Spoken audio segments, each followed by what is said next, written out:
May it be.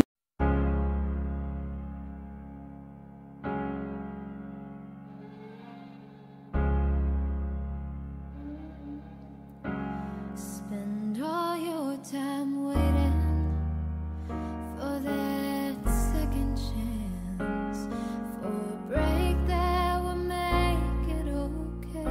The most pervasive problem in the Philippines when it comes to violence against women is there's an increasing trend of sexual violence reported to the police and to most NGOs, and increasing reported cases also of domestic violence. But I will talk about the problems or barriers faced by women and girl children victims of sexual violence.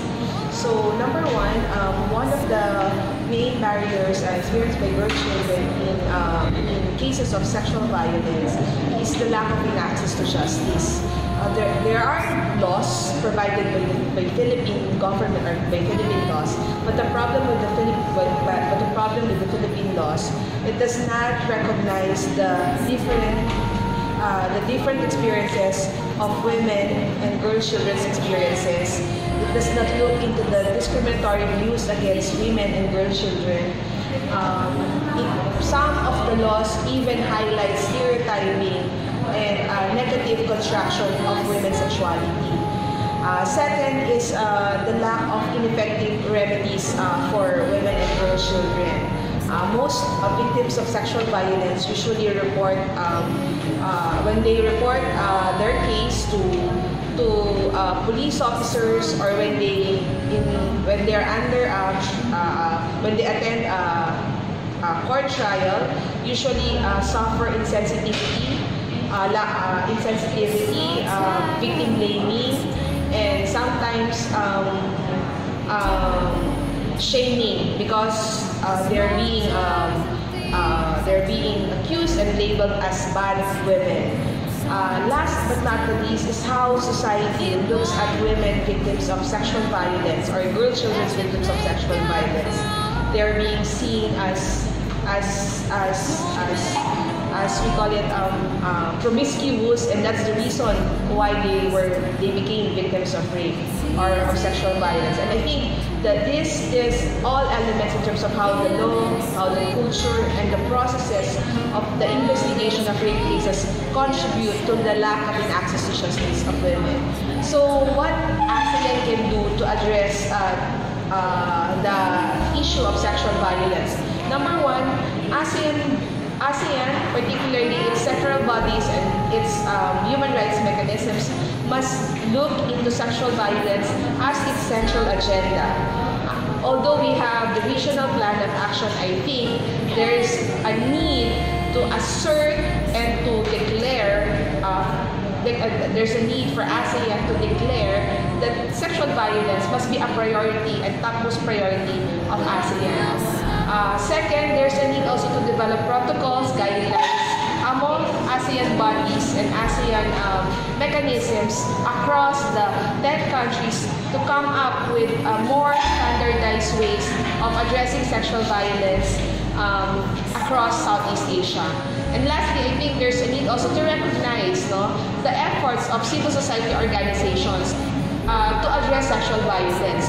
So maybe ASEAN governments must encourage to work with civil society organizations, particularly women's human rights organizations, to look into how women's organizations try to support victims of sexual violence and how they try to address sexual violence in the region.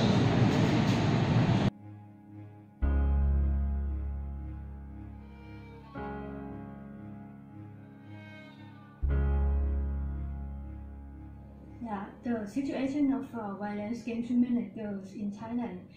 During this day, we have found a lot of cases of sexual harassment in the workplace and also sexual abuse to the girls, especially the marginalized girls in the remote communities. So today this sexual violence against women and girls is still not aware in the communities. So the girls or the women workers have to keep the situation by herself and don't dare to come out because of in many cases the abuser are the powerful people in the communities, or sometimes the officials. So the girls don't dare to come out or to tell their parents. And the same in the workplace, many of the head of the office or sometimes employers sexually harass the workers, and this has become the issue that's still left out from the policy. And in many cases, it's like they got no punishment. And to make it as a priority of the ASEAN leaders, and to see that this is very concerning about the economic situation, because of many of the workers, many of the girls are poor, and then they don't have power to come out, or sometimes they were threatened by the employers, or they were threatened sometimes by the landlord that abused them. So without appropriate measures and mechanisms to provide protection to these marginalized and vulnerable women and girls, they still, like, the culture of impunity will go on. So we hope that there is a change, that ASEAN make this as a priority and as a serious problem.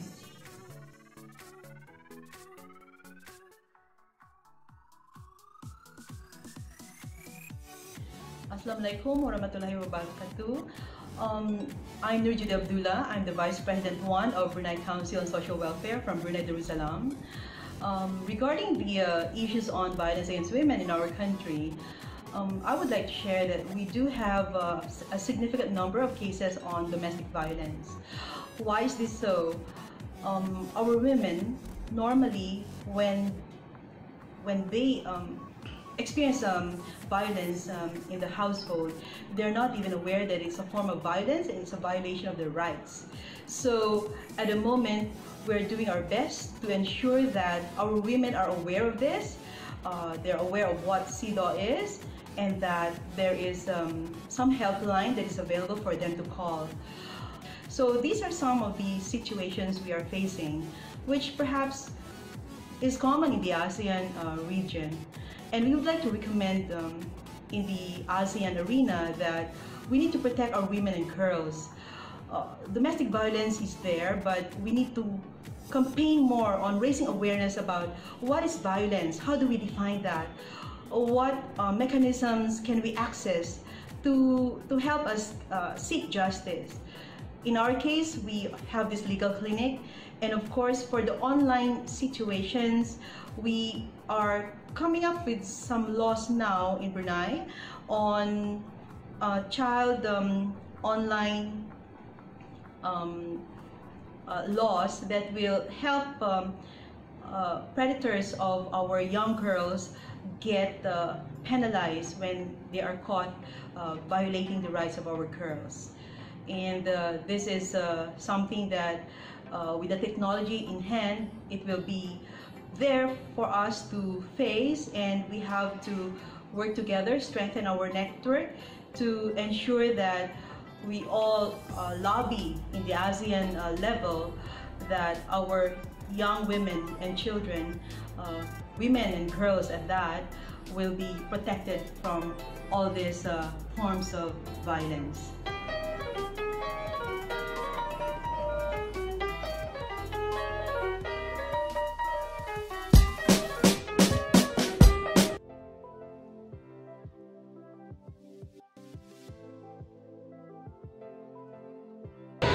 Most urgent problem for women in Vietnam is violence against women, trafficking in women and children, and rape. I think I specialize domestic violence because we still have the backward custom from federalism. I hope the ASEAN will address the problem, the issue for discussion, how implementing the law, how implementing the safe life of women. Also, women can have the women rights, because in rural area and in mountainous area in Vietnam we have a serious problem.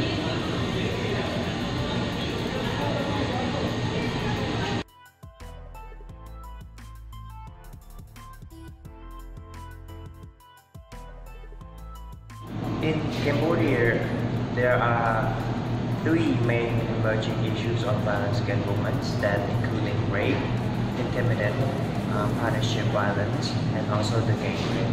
Since we have statistics that of the UN women, that 1 of the 5 men admitted that they have committed rapes in their lifetimes, and also 90% of this issue happen while they in their marital rapes. So basically, these are caused by the cultural belief that cultural pressures which pressure women to be silenced, because they think that women should not raise these kind of issues to the public. It will be dishonor their own family, and also will that women have to tolerate with this kind of violence in order to keep the family and their children together.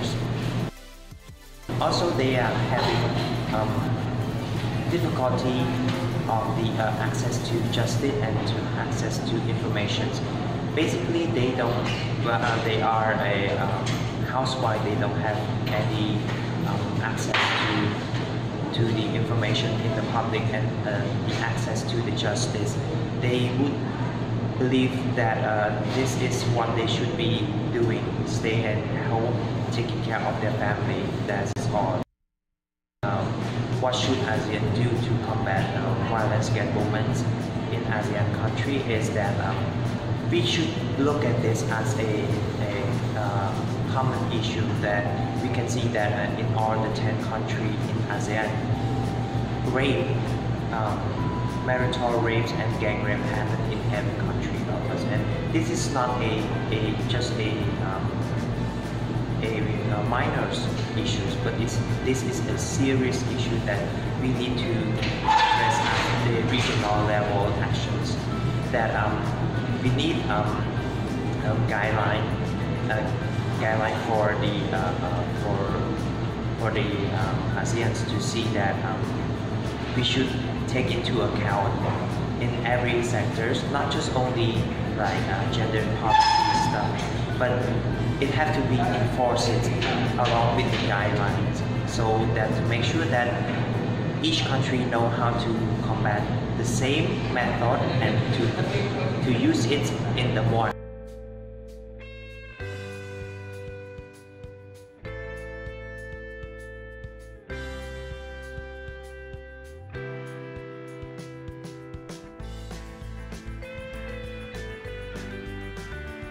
Hello everyone, my name is Rosanna Isa and I am representing Sisters in Islam, an NGO in Malaysia working to advance Muslim women's rights within the framework of Islam that upholds equality and justice. In recognition and celebration of the 4 years of the implementation of the Declaration on the Elimination of Violence Against Women and Elimination of Violence Against Children in ASEAN, and in conjunction with the annual 16 Days Activism Against Gender Violence and the International Human Rights Day in 2017, I would like to share some thoughts on where we are right now with regards to women's rights in Malaysia. This year, together with a Joint Action Group for Gender Equality, our advocacy to improve the Domestic Violence Act has been successful, and that the amendments have been passed in Parliament. With these changes, the protection towards domestic violence survivors will be improved by ensuring that survivors won't be left without protection between the time when police investigations are done and when court proceedings begin. The amendments also allow additional safeguards, including prohibiting an abuser from coming near a survivor so police can intervene before violence further happens. Furthermore, the definition of domestic violence has also been expanded and will protect against misappropriation of property, which causes distress. It also protects against threats, which causes stress or fear for safety, and also protects against any form of communications, including electronic communications with the survivor, to insult modesty. However, Malaysia is still allowing for child marriages to take place legally. The current Islamic family laws in Malaysia allows for boys under 18 years old and girls under 16 years old to get married with the consent of the Sharia court judge. Whereas for non-Muslims, the minimum age of marriage is 18 for boys and girls, yet a non-Muslim girl can still be married with the authorization of the state chief minister.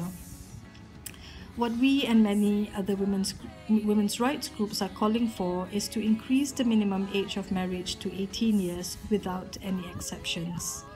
Now, if the ASEAN states are serious about eliminating violence against women and children, significant resources from each ASEAN country's gross national income must be allocated towards the 8-point measures that have been outlined in the declaration. So, do our ASEAN leaders have the political will to do this?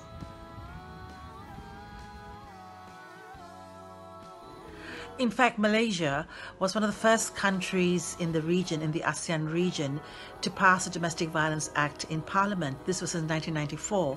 And as recent as 2 years ago, the Ministry of Women worked very closely with women's groups and published a guideline, a book that contained protocols for every agency that has to deal with domestic violence, whether it comes to the police, whether it comes to the hospital or the welfare department. These officers working at these departments had a guideline or protocols, a step-by-step protocol as to how they should respond in a sensitive and professional manner to domestic violence survivors. But I think the biggest resistance has always been sexual harassment. Although we have provisions in the Employment Act, but this is only limited to employees who earn 1,500 ringgit or less. What the women's groups want, the Joint Action Group for Gender Equality, what we want is a standalone law on sexual harassment.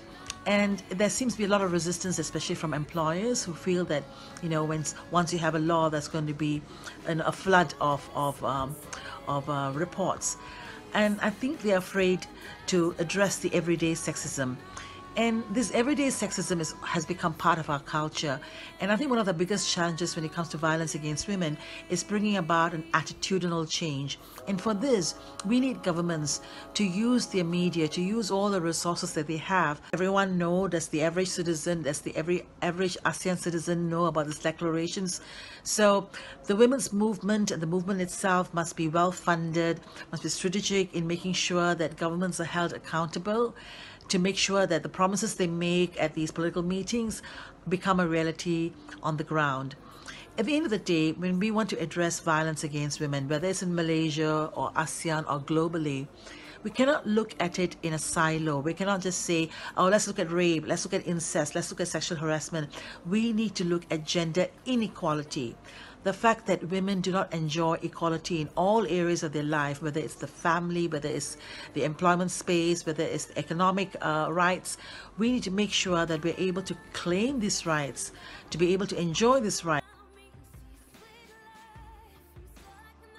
Jadi tahun 2016, Komnas Perempuan itu mencatat lebih dari 250.000 kasus kekerasan terhadap perempuan. Dan kekerasan seksual di anak-anak itu masih sulit mendapatkan akses keadilan. Pertama, karena masih belum adanya undang-undang yang secara khusus mengatur tentang kekerasan seksual.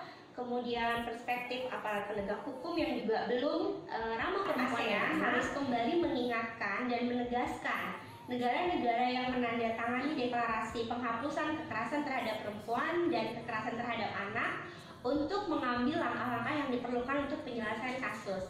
Dan ASEAN juga sudah harus bisa menetapkan standar penanganan kasus di tingkat regional ASEAN yang sesuai dengan prinsip-prinsip CEDAW dan CRC.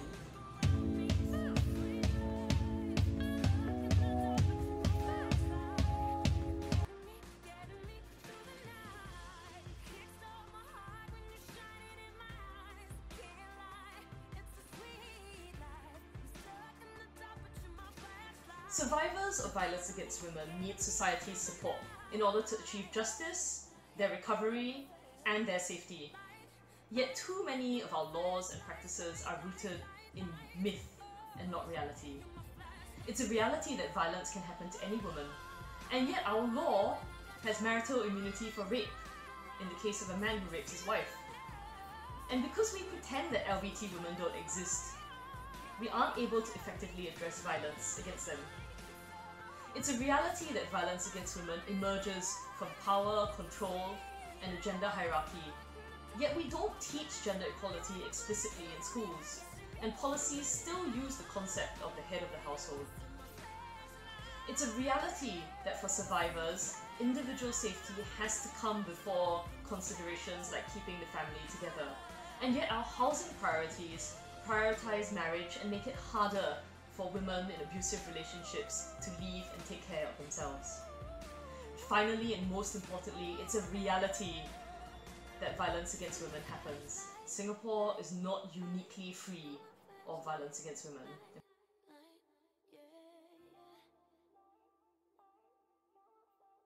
To capacity build officials like law enforcement officials, the judiciary, lawyers, and healthcare professionals so that they are sensitized to the reality of violence against women and the needs of survivors.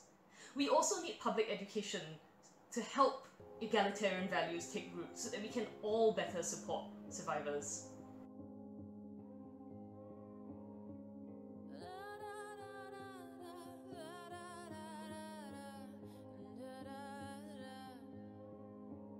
We are searchlights we can see in the dark. We are rockets pointed up at the stars.